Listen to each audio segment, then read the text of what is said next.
Saoran'ny tompontsika ny amin'ny famindrapony sy ny fitiavany a tombonandro mbola omeny antsika amin'izao fotoana izao afaka iaino ny teniny indray amin'ity androany ity ao anatin'izao fandaharana miomana eona amin'Andriamanitra ao izao dia miaraba antsika tsirairay avy ihany koa ary ny fanamasina ny hanokatra ny masontsika ary mba ho tanolonaka ny fontsika andairan'izao teny izao miomana eona amin'Andriamanitra ao zavatra tiany tompo ho hita eo amintsika rehefa ho avy izy any amin'irao lanitra zay no jerentsika eto hoe inona ny tiany ho hita, inona ny vokatra tiany ho hita, inona ra tiana ho raisiny avy aty amintsika rehefa ho avy any amin'irao lanitra izy ary na mbola tsy avy ary izy mandritra ny lalantsika ety dia misy izay vo zay tadaviny amintsika. Dao resika Korintianina voalohany toko fa 12 andiny faraika amin'ny telopolo dia mandray ny toko fa 13.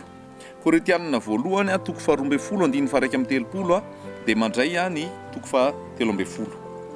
Nefa maniry fatratra ny fanomezam-pahasoavana lehibe indrindra ary indro izay lalana tsara indrindra no atoroko anareo na dia miteny amin'ny fitenin'ny olona sy ny anjela azy aho kanefa tsy manana fitiavana dia tonga varahina maneno sy kipantsona mikarantsana aho ary na dia manana faminaniana azy aho ka mahalala ny zava-miafina rehetra sady manana ny fahalalana rehetra ary na dia manana ny finoana rehetra azy aho ka mahafindra tendrombohitra kanefa tsy manana fitiavana dia tsinotsinona aho ary na dia omeko ho an'ny malahelo aza ny fananako rehetra ary na dia atolotrodorana aza ny tenako kanefa tsy manana fitiavana aho dia tsy mahasoa akory izany. Ny fitiavana maharo-po sady mora fanahy, ny fitiavana tsy mialina, tsy mirehare, tsy mieboebo, ny fitiavana tsy manao izay tsy mahamendrika, tsy mitady ny azy, tsy mora sositra, tsy manao otro-po, tsy mifaly amin'ny tsy fahamarinana fa miara-mifaly amin'ny fahamarinana kosa, mandefitra ny zavatra rehetra, mino ny zavatra rehetra, manantena ny zavatra rehetra, maharitra ny zavatra rehetra. Ny fitiavana tsy ho levona mandrakizay, raha ny faminaniana dia ho levona, na ny fiteny tsy fantatra dia hitsahatra, na ny fahalalana dia ho foana, fa sombitsombony ny fahalalantsika ary sombitsombony ny faminanitsika. Fa rehefa tonga ny tanteraka dia tsy hisy sombitsombony intsony. Fonombola zaza aho dia ny teny toy ny zaza, ny hevitra toy ny zaza, ny saina toy ny zaza, fa noho ny efa lehibe aho dia nariko ny fahazazana. Fa ankehitriny isika mizaha amin'ny fitaratra ka tsy mahita marina, fa rahatr'izay dia mifanatrika. Ankehitriny sombitsombony ny fantatro, fa rahatr'izay dia ho fantatro tsara toy izay nahafantarana ahy. Any ankehitriny dia ireo telo reto no mitoetra: ny finoana, ny fanantenana, ny fitiavana. Fa ny fitiavana no lehibe amin'ireo. Amen. Fitiavana, zay ny zavatra zay ny vokatra tiany Jesosy ho hita amintsika tsirairay avy. Rehefa nalefa ny teny aty anatintsika zay vo hoy Petera hoe efa nateraka indray nareo tsy tamin'ny vo mety loha fa tamin'ny tsy mety loha dia ny tenin'Andriamanitra. Zany hoe io teny io dia avo zany io, dia io vo io rehefa latsaka dia tokony hisy vokatra mipoitra. Ohatran'ny hoe rehefa mandatsaka voam-bary tsika dia tokony miakatra ny vary avy eo, dia rehefa mandatsaka vony koa ny teniny dia tokony hisy vokatra avy eo. Ny vokatra tiany ho hita amintsika dia ny fitiavana.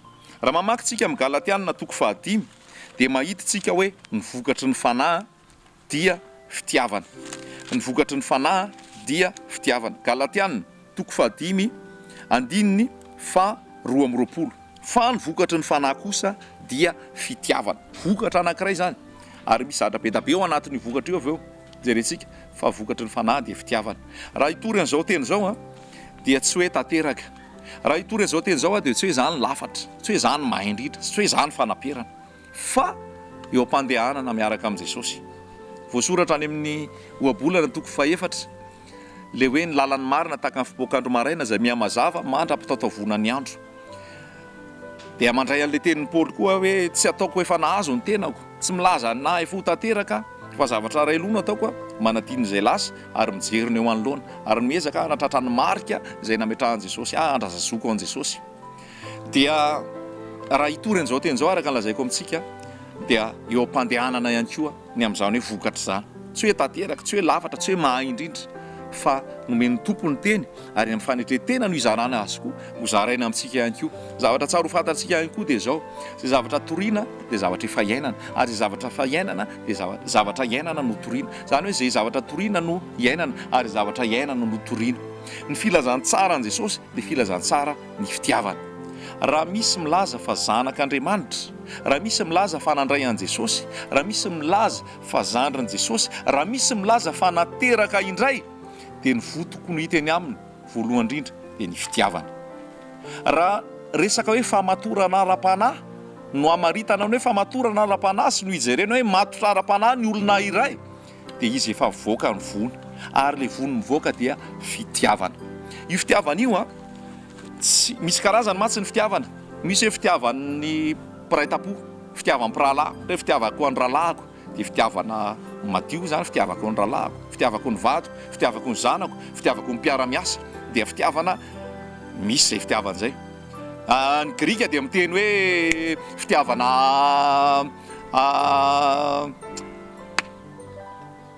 mahery Jesosy, ambony indrindra izy, anaza ny fahefana rehetra any an-danitra sy ety tany, ary aokotsika ao fanatrehany mandrakariva ao anatin'izao fotoana izao, fa lehibe Jesosy zay ato amiko, ary izy manome vo dia ny tenin'Andriamanitra, ary io mamobe eo antsika tsirairay avy io. Fitiavana ny fitiavana lazaina eto dia fitiavan'Andriamanitra, agapeo, tsy fitiavana erosy na fitiavana filia, ny fitiavana mora levona, mora loha zany, fitiavany mpivady, fitiavan'ny mpiray-tam-po, fitiavan'ny mpinamana, fitiavan'ny mpiara-miasa, fa tena le fitiavana agapeo dia le fitiavan'Andriamanitra. Iny ny voa mila mipetraka. Raha manana an' Jesosy tsika dia mitondra le voa dia fitiavana tahaka an' Jesosy. Mifampitohy daholo zao fampianarana zaraina amintsika izao, mifampitohy daholo zao fampianarana zao. Rehefa ntohintsika tany aloha tany misy ataoko misy andihany maromaro tany ny amin'ny resaka hoe vokatry ny fanahy, ny amin'ny resaka hoe fanamasina, misy andihany maromaro tany ny amin'ny resaka hoe fiangonana, dia raiso daholo reny teny reny fa mifampitohy amin'ity androany ity hoe rehefa nandray an' Jesosy tsika vao hisy tombo-kaseny fanamasina dia vokatra mila ho hita eo amintsika dia ny fitiavana. Manana le fitiavana ve tsika? Raha ohatra tsika mamaky an'ity Korintianina ity ny voalohany toko 12, ny fiangonana tao Korinto dia nanan-karenany amin'ny vokatry ny fanomezan'ny fanahy, le fanomezan'ny fanahy 7, hafa ny fanomezan'ny fanahy dia hafa ny vokatry ny fanahy. Ndray don de l'esprit, zany hoe fanomezana teny tsy fantatra, andika teny tsy fantatra, fanomezana iteny fahendrena, fanomezana teny fahalalahana, fanomezana aminany, fanomezana anasitrana, fanomezana anao fagagana, fanomezana finoana. Any hoe misy anankisivy izy ireo, dia nanana an'ireo ny fiangonana tao a Korinto, fa tao anatin'ireo fananany an'ireo don reo misy fahalotoana tena mampitsy te hiresaka ao, satria misy fahotana be tao. Zany hoe le fitenenana amin'ny teny tsy fantatra, le faminaniana, le finoana, le mirakla, misy reny, fa ao ambadiky ireny afaka misy fahotana foana mitoetra. Tahaka an'izany tato Korinto, nanana ny fanomezan'ny fanahy daholo reo, fa nisy ady hatrany tao, nisy fangalaram-badin'olona tao, nisy fampitoriana teny amin'ny tribonaly tao. Zany hoe le don indraindray mamitaka, satria ianao zany tena miasa ianao, ary tena misy mimenjera amin'ny tany, misy ny sitrana, misy ny tena miteny amin'ny teny tsy fantatra, fa misy fahotana foana ao anatin'io. Ratsy miambina, fa misy kosa nefa ny tena hoe masina sy marina, tsy misy fahotana mihitsy. Dia nanana an'ireo don rehetrarehetra ireo ny fiangonana tao Korinto, fa i Paolo ny teny hoe fanomezana ihany rehetrarehetra ireo, fa misy ny tsara indrindra ao anatiny dia le fitiavana.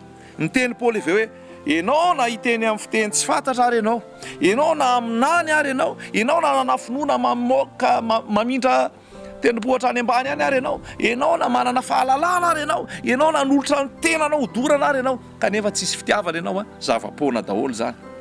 Fa fitiavana ny zava-dehibe indrindra mila mivoaka eo amintsika.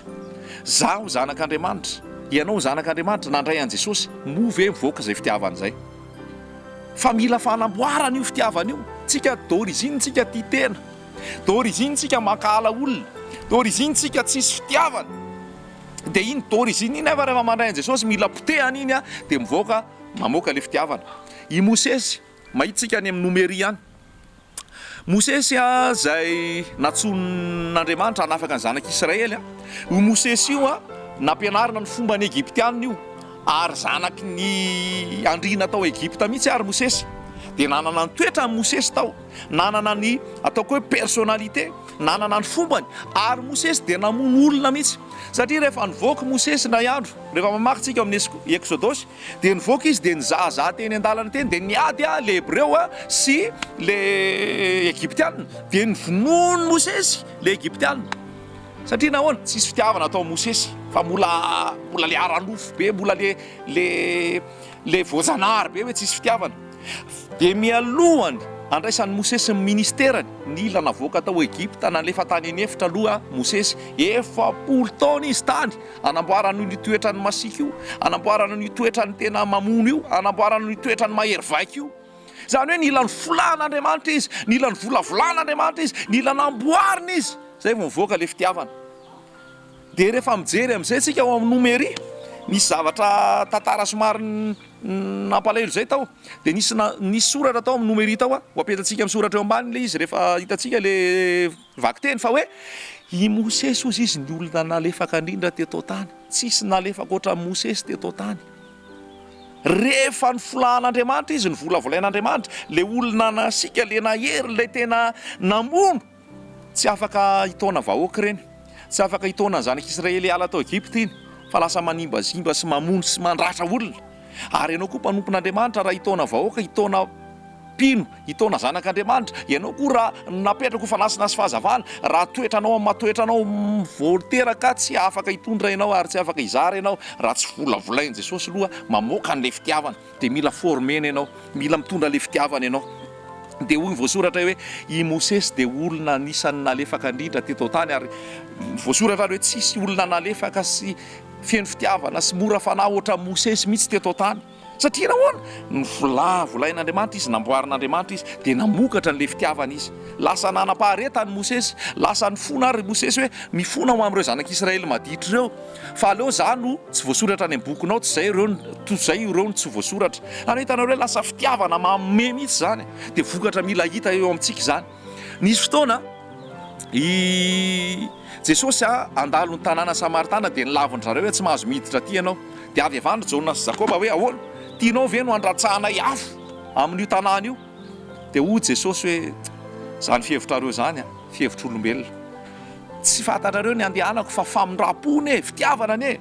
Dia tena hoe ny zavatra nandehanandry zareo dia tena nandeha amin'ny herin'ny sainy sy falamelohana sy tady amotika fotsiny. Raha vao tsy manana an Jesosy tsika ary tsy mandaitra le fitiavana, dia na hitory teny ary tsika dia hanindronindrona sy handratra olona, na hizara tsika dia handratra olona, na dia handeny atsika dia handratra olona foana. Tahaka andry izy ty Jona sy Jakoba hoe aleo fandatsahana afo io ary, fa ny Jesosy tsy hamono olona ny andehanan Jesosy taty, ary ny andehanantsika sy ianao hitory dia hizara fitiavana. Petera zany rehefa enjehan Jesosy tonga mpisambotra azy, navoaka ny Petera ny sabatra ary dia nikapainy ny sofon'le miaramila. Atria nahoana mbola tsy tao le fitiavana fa nietiketi-po sy nietinara-nofo fotsiny. I Saoly izay nivadika ao Paoly io mpanenjika ny fiangonana io, ary tena nahery vaika io satria naka taratasy mihitsy izy hanenjehana ny fiangonana. Dia rehefa naka taratasy izy dia namono ny fiangonana, namatotra ny fiangonana, nampigatra azy. Fa rehefa natarabika Jesosy teo amin'ny lalany Damaskosy io, niona tamin'i Jesosy, dia lasa nanana an'le fitiavana. Nanaiko nofaty ary ho an'i Jesosy izy, nanaiko nofaty ary izy ho an'ny hafa rehefa nanana an'i Jesosy izy. Ry havana malala ao amin'ny Tompo, ny fionanao amin'i Jesosy dia tokony hamokatra fitiavana. Tsy hitanao any amin'ny resaka fianarana teolojia zany fitiavana zany, tsy hitanao any amin'ny école biblique na institut biblique zany na fikambanana mamaky baiboly na mampiely baiboly zany, tsy hitanao any amin'ny atoko-pivavahana sy ny fikambanana zany. Raha ny fahalalana dia hainao any hoe tokony hisy fitiavana, fa ny fampiarana zany tsy hitantsika zany raha tsy manana ny fanamasintsika. Ambarako amintsika zany, marina zany lazaiko zany, ary tena zany no izy. Tsy hitantsika amin'ny famonjena fotoana isan-kalady na sabotsy zany, fa hitantsika ao amin'ny Jesosy zany. Rehefa tafahoana amin'ny Jesosy marina antsika, feno ny fanahy. Zany hoe ao amin'ny fanahy masina ny amoahana an'izany, vokatry ny fanahy, vokatry ny fanahy. Tena hoe feno fitiavantsika. Zay ny vokatra tiany Tompo jerena ao anatsika. Matoa amin'ny teny hoe raha voaka fianarana teolojia ianao na voaka école biblique ianao na institut biblique ianao tsy voatery automatique ianao hanana fitiavana. Tantaran'i Jesosy tao amin'ilay Samaritana tsara fanahy. Nisy lehilahy nivoaka nidina avy any Jeriko any Jerosalema, dia nisy jiolahy namono izy teny an-dalana. Dia inona ny zavatra nitranga?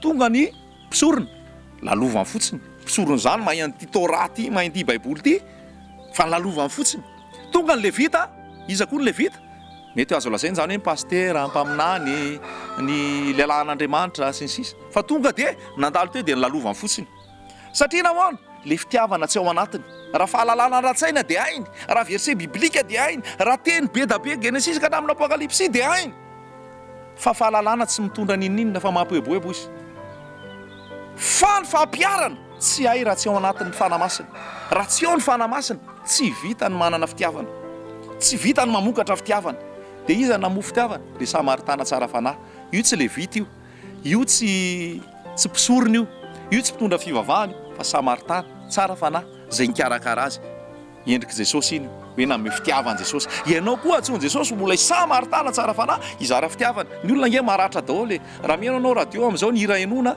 sy folo isanjato resaka ratrapo ratrapitiavana daholy any hoe maratra ny olona fa rehefa tonga ao am' Jesosy ny olona lasa manana fitiavana ary manana ambiampy hozaraina azy de zaho sy anao zay mitory ten'Andriamanitra zay milaza mpivavaka laza tian Jesosy mo manana fitiavana ve so de mbola misy tsy famelan-keloka any so de mbola misy fialonana any so de mbola misy tsy fandeferana any so de mbola misy fitiavatena any fa hoy ny voasoratra ato hoe ny fitiavana dia maharitra fitiavana tsy mialona fitiavana tsy mirehare fitiavana tsy mieboebo sy lo ianaranao nge le fitiavana ohatra hoe tantely de tsy mirehare tantely de tsy mieboebo tantely dia tsy mitady ny azy tantely de mandefitra tantely de mino zavatra rehetrarehetra tantely manantena ny zavatra rehetrarehetra tantely dia zao manahoana ianao takan'izany ve zavy takan'izany ve soloy any anaran'i Jesosy io Jesosy de mahari-po sady mora fanahy Jesosy dia tsy mialona Jesosy tsy mirehare Jesosy tsy mieboebo Jesosy tsy manao zay tsy mahamendrika Jesosy tsy mitady azy Jesosy tsy mora sositra Jesosy tsy manao otrpo Jesosy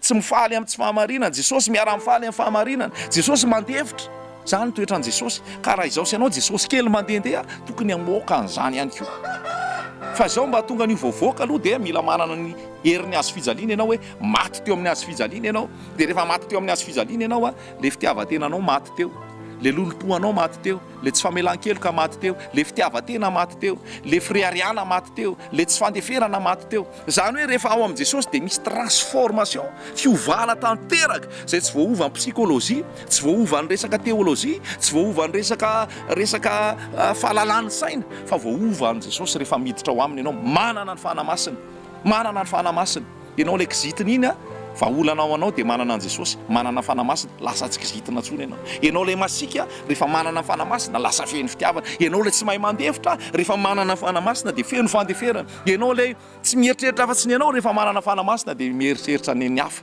zany hoe io zava-dehibe io rehefa mijery am'izay tsika le Galatiana toko 5:22 de vokatry ny fanahy de fitiavana fa ao anatin'le fitiavana aveo a misy fandeferana fifaliana fiadanana fahononam-po falemem-panahy fanaovan-tsoa faharetana finoana zany hoe ohatran'ny hoe poma fa ao anatin'le poma misy siramamy misy glucose misy tsy fantatro maro isan-karazany de ohatr'izay koa le engitrin'le fitiavana hoe rehefa ao anatin'le fitiavana ianao dia misy faharetana famoram-panahy fahalemem-panahy fanaovan-tsoa fiadanana ry havana malala fananana an Jesosy fiainana io fa tsy teoria ary tena mila mivoaka io tsy mahay mamela elo ka raha tsy manana an Jesosy tsika eto Madagasikara hoe anao fampihavanana tsisy fampihavanana vita raha tsy ny olona tsirairay miavana am' Jesosy aloha ary rehefa tafavana am' Jesosy manana fitiavana fa mahay mamela eloka zay vao ay amela eloka koa Jesosy niteny hoe raha anao ny fahavalonao omeo hanina izy raha mangaitety izy omeo rano hosotrony raha manao an'izany ianao manambatra vainafo eo an-dohany aza manaiky ho resin'ny ratsy ianao fa reseho amin'ny soany ratsy kristianina tsika mbola miady mbola mifandramatra mbola mifanao an-taniny ary an-taniny ary